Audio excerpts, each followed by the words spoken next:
de la session. La plus dure, c'est alors la pause café. Alors, faut réussir à les garder. Donc, de Marie Guillaumard, qui nous vient de Nice et qui va nous proposer une solution pour les classes incertaines et déséquilibrées. Donc, bonjour à tous, je vais vous présenter un article qui s'intitule « Réseau de neurones convolutifs avec apprentissage minimax pour des proportions par classe incertaines et déséquilibrées ». Donc, cet article a été coécrit avec Cyprien Gillet, doctorant sur l'apprentissage du minimax, Susanna Barbosa, qui est une chercheuse en biostatistique au sein de l'IPMC, et Lionel Filâtre, qui est mon encadrant de thèse. Dans un premier temps, je vous propose de contextualiser le sujet de l'article. Donc, ces dernières années, l'utilisation des réseaux de neurones est devenue presque inévitable lorsqu'il s'agit du traitement d'images. Et notamment en médecine, des images issues par exemple d'IRM ou d'échographie vont nous permettre de détecter des lésions ou des cancers. Ici, nous disposons d'un jeu de données qui s'appelle Dermamnist et qui est une collection d'images dermatoscopiques de lésions de la peau. Et cette base de données contient 7 catégories, dont 2 sont représentées sur cette slide. Donc l'objectif serait d'utiliser un réseau de neurones convolutifs afin de permettre de classifier ces différentes lésions cutanées. Néanmoins, la performance des réseaux de neurones convolutionnels sera impactée lorsque des problèmes liés à la base de données vont survenir. Le premier concerne les bases de données déséquilibrées. Et dans ce cas, les réseaux de neurones vont tout naturellement chercher à bien prédire la classe la plus représentée, à savoir celle qui a le plus grand nombre d'images dans la base de données. Les classes minoritaires, donc celles qui ont le moins d'images dans la base de données, quant à elles, vont se voir finalement attribuer un risque d'erreur de classification conditionnelle très élevé, tandis que les classes les plus représentées seront très bien prédites. Le second problème intervient lorsque les proportions par classe sont incertaines, et donc lorsqu'elles évoluent au cours du temps. Donc ça peut arriver pour diverses raisons, notamment lorsqu'on inclut une nouvelle base de données qui a des proportions par classe qui sont différentes de celles d'apprentissage, ou bien même lorsque les probabilités a priori, donc les vraies dans la nature, vont changer au cours du temps pour des raisons inconnues. Et on peut montrer qu'en cas de proportions par classe incertaines, le risque moyen d'erreur de classification peut évoluer de façon linéaire et significative. Et donc, ces 2 problèmes liés aux bases de données, donc à savoir le déséquilibre des proportions, mais aussi le fait qu'elles puissent être incertaines, partagent un trait commun, à savoir le fait qu'elles seront sensibles au risque conditionnel d'erreur de classification. Et donc, il est crucial de prendre en compte ces contraintes liées aux bases de données, d'autant qu'elles interviennent dans divers domaines d'application. En médecine notamment, il est vraiment important de développer des classifieurs qui soient robustes à ces problèmes, notamment car les classes les moins représentées, donc celles qui auront tendance à être lésées dans l'apprentissage des algorithmes de deep learning par exemple, sont celles d'intérêt, à savoir les patients qui sont malades et pour lesquels il faut personnaliser le traitement. Et donc notre idée, c'est de coupler les réseaux de neurones convolutionnels au classifieur minimax afin d'égaliser les risques conditionnels. Et pour cela, plusieurs questions en découlent, notamment sur la manière d'apprendre le classifieur minimax, mais aussi la manière de l'intégrer à un réseau de neurones. Donc je vous propose de nous intéresser à la méthode employée. Donc tout d'abord, on peut définir un réseau de neurones comme étant une fonction phi de x qui prend en entrée un ensemble d'images d'apprentissage et qui a pour but, par exemple, de les classifier en un nombre grand K de classes. L'architecture des réseaux de neurones convolutifs est donc composée de plusieurs successions de couches cachées que l'on peut noter de H1 à HS et d'une couche de sortie qui est un classifieur lorsque l'on a un problème de classification que l'on peut noter ici delta. Pour la suite de la présentation, nous allons supposer que Z sont les variables explicatives deep, c'est-à-dire la dernière couche cachée du réseau de neurones. Et on va supposer que ces variables explicatives deep sont de dimension ns et donc il y a ns neurones dans la dernière couche cachée. Donc en général, lorsque l'on considère un réseau de neurones convolutif pour la classification, la couche de sortie va être un classifieur softmax, comme défini à l'équation 2, qui est en réalité finalement la sigmoïde. Donc on va attribuer une classe à un échantillon et cette classe sera celle qui est la plus probable d'arriver. Notre idée n'étant pas de réentraîner des réseaux neurones, mais simplement d'adapter leur couche de sortie, finalement, cela revient à considérer un problème de fine-tuning. Et donc, notre couche de sortie, notre classifieur de sortie ne sera plus le softmax, mais sera le classifieur minimax appliqué aux variables explicatives deep, donc à la dernière couche du réseau de neurones. Afin d'évaluer la performance de ces réseaux de neurones, donc en général, on utilise le risque empirique, qui est une fonction dépendant du nombre d'images dans l'échantillon d'apprentissage, mais aussi d'une fonction de coût que l'on note L.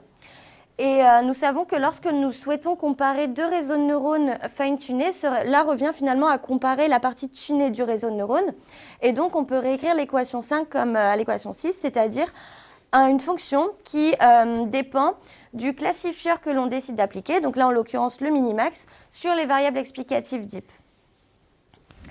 L'intérêt d'utiliser le minimax peut être mis en avant grâce à cette figure. Donc sur cette figure, on considère que l'on a deux classes. En abscisse, on retrouve les proportions par classe de la classe 1 et en ordonnée les risques. Donc la première chose à visualiser sur cette figure est la courbe bleue que l'on note V. Il s'agit du risque global minimal que l'on peut espérer obtenir. Et donc, en d'autres termes, c'est le risque d'erreur associé au classifieur de Bayes pour des proportions différentes. On va supposer aussi que dans notre base de données, on a des proportions pi chapeau fixées. Et le risque associé pour ces proportions-là au classifieur de Bayes se trouve en ce point, au carré rose. Et les risques conditionnels sont ceux qui se situent aux extrémités de cette tangente. Donc, puisque la classe 1 est la moins représentée dans la base de données, le risque conditionnel issu du classifieur de Bayes sera très élevé. C'est-à-dire que la classe 1 sera très mal classifiée. Tandis que la classe 2, qui est un peu plus présente, aura un risque très faible. Et l'idée ici, c'est qu'en cas de probabilité incertaine, finalement, le risque global va évoluer le long de cette courbe tangente. Et donc, la performance peut être très vite impactée lorsque les proportions varient. Donc, notre objectif serait de trouver un estimateur qui égalise un peu mieux ces risques conditionnels et qui soit robuste à ces changements de proportions. Donc, pour cela, on va chercher finalement un estimateur qui va permettre de maximiser la courbe bleue, la courbe V, de sorte à minimiser le maximum des risques conditionnels. C'est-à-dire que le minimax, il va chercher les proportions pi chapeau qui vont permettre d'atteindre ce maximum et donc d'égaliser les risques conditionnels. De plus, si les proportions par classe évoluent au cours du temps, on peut se rendre compte que finalement le risque global ne sera que peu affecté par rapport au risque global issu du classifieur de Bayes. Donc, bien que cet estimateur minimax permette d'égaliser les risques conditionnels et d'avoir une certaine robustesse par rapport aux proportions par classe incertaines, il y a un compromis à faire puisqu'on remarque que son risque global représenté par la petite étoile en verte est plus élevé que le risque global associé à l'estimateur de Bayes. Donc finalement, pour résumer la méthode, on va utiliser un réseau de neurones pour lequel on va extraire la dernière couche cachée. Et sur cette couche cachée que l'on appelle variable descriptive deep, on va appliquer le minimax. Et donc pour ce faire, il va dans un premier temps d'abord falloir discrétiser par K-means les variables explicatives deep et ensuite appliquer un algorithme de sous-gradient projeté afin d'établir la règle de décision. Pour plus d'informations concernant l'apprentissage du classifieur minimax, vous pouvez vous référer à l'article de Cyprien Gillet datant de 2019. Mais je vous propose plutôt de nous intéresser aux performances de cette méthode issues des différentes expériences que l'on a menées. Donc tout d'abord, on a mené des expériences sur des bases de données médicales, sur 3 bases de données médicales. On a construit donc on a appris un réseau de neurones ResNet 18 sur 100 itérations sur une base d'apprentissage et on en a extrait la dernière couche cachée. Sachant que pour éviter le surapprentissage, on a sélectionné le réseau de neurones qui permettent de généraliser au mieux les performances. Et donc, on a utilisé une base de validation afin d'être sûr que le réseau de neurones soit stable. Une fois ces variables explicatives deep issues, on a appliqué trois classifieurs. Le premier, le sigmoïde, finalement, revient à considérer un réseau de neurones classique pour la classification. Et ensuite, on a appliqué aussi le classifieur de Bayes et le classifieur minimax sur les variables explicatives deep. Donc ces 3 classifieurs ont été eux aussi calculés sur la base de validation pour éviter le surapprentissage. Et leurs performances ont été comparées sur une base de tests. Donc je vous propose de s'intéresser aux résultats issus de la base de données d'Hermanist qui a été présentée en introduction. Donc sur cette figure, nous retrouvons en abscisse les différentes classes et en ordonnée les risques. Donc ici, c'est une base de données qui était très déséquilibrée. Et cela peut se remarquer car chaque point en fait est proportionnel à la représentation de la classe dans la base de données. Donc la première chose à remarquer, c'est que les estimateurs, les classifieurs sigmoïdes en bleu et de Bayes en orange vont simplement bien classifier la classe la plus représentée, à savoir la classe 5, puisque le risque d'erreur associé est très peu élevé. Tandis que les classes minoritaires, à savoir celles qui étaient d'intérêt les patients malades, comme la classe 3 et la classe 6, vont avoir un risque d'erreur de 100%, donc ne seront pas du tout bien prédites et classifiées. Le minimax, quant à lui, va permettre une certaine égalisation des risques conditionnels, puisqu'on les retrouve en vert, et de ce fait, va essayer de bien prédire toutes les classes, même celles qui sont les moins représentées. En revanche, on retrouve toujours quand même le compromis à faire puisque les risques globaux du classifieur softmax et du classifieur de Bayes, représentés par les courbes en pointillés, donc en bleu et en orange, sont plus faibles que celui associé au classifieur minimax. Donc ces résultats ont été retrouvés sur les 3 bases de données testées. Et on a décidé de faire une seconde expérience sur une base de données avec pas forcément des classes déséquilibrées, mais un très très grand nombre de classes pour voir comment le minimax pouvait gérer ce passage à l'échelle. Donc on a utilisé la base de données CIFAR 100 et un réseau de neurones convolutif efficient net B0. Donc cette base de données contient 100 classes qui sont toutes très bien équilibrées. C'est-à-dire qu'elles ont toutes des proportions par classe d'un centième. Et on se rend compte qu'une régression logistique sur les variables explicatives DEEP issues de l'efficient net B0, malgré le fait que les proportions par classe à la base soient équilibrées, la régression logistique en gauche sur cette figure a beaucoup de mal à équilibrer les risques conditionnels des 100 classes. Donc à gauche, vous avez la régression logistique avec la partie en haut, l'échantillon d'apprentissage et en bas, l'échantillon de test. Et quand on compare ces résultats au classifieur minimax, on se rend compte que malgré le grand nombre de classes, le classifieur minimax a réussi à équilibrer les risques conditionnels, que ce soit sur l'échantillon d'apprentissage comme l'échantillon de validation pour cette base de données. Ainsi, pour conclure, cette approche a permis de traiter les problèmes liés aux bases de données qui sont souvent rencontrés notamment dans le domaine médical. Et on a montré que cette approche est très robuste, même lorsque l'on a un très grand nombre de classes. Une alternative à cette approche pourrait être l'utilisation du Minimax Box Constraint. Donc cette alternative, c'est toujours le classifieur minimax, mais qui sera optimisé seulement sur un petit intervalle de proportion par classe. Et cet intervalle en fait est défini par un expert du domaine, par exemple un médecin qui va pouvoir dire on sait que les proportions par classe ne devraient pas trop varier et devraient se situer entre telle valeur et telle valeur. Ce qui va permettre de réaliser un meilleur compromis entre l'égalisation des risques conditionnels et la minimisation du risque global.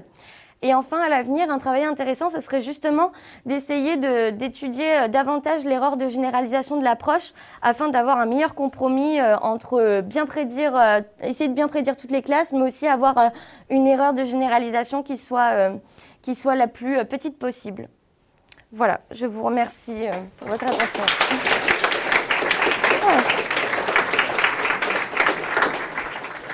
Merci pour votre présentation. Alors, les questions. C'est pas grave, on va aller en pause. Je suis pas sûr de mon coup, mais si j'ai bien compris, c'est de la classification multiclasse, on est d'accord? Oui, on peut le faire sur plusieurs classes. Là, j'ai pris des exemples à la fois binaires, enfin 2 classes, et il y avait aussi plusieurs classes, notamment pour les grains de beauté, il y avait 6 classes dans la base de données. D'accord. Du coup, ce qui m'étonne un peu en termes de baseline, en termes de comparaison, c'est l'utilisation d'une sigmoïde plutôt que de quelque chose comme du softmax, avec une repondération en fonction du nombre de généralement, quand on a des classes des étudiants, est-ce qu'il y a une raison particulière en fait, à ce choix de baseline?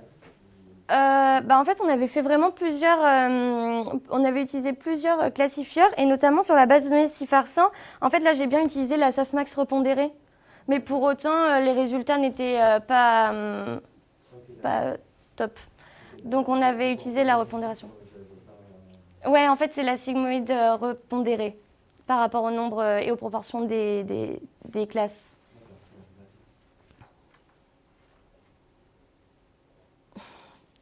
C'est moi qui vais poser. Ah. Alors moi je suis très intéressé par ce classifieur Minimax. Vous pouvez nous expliquer un peu comment ça marche?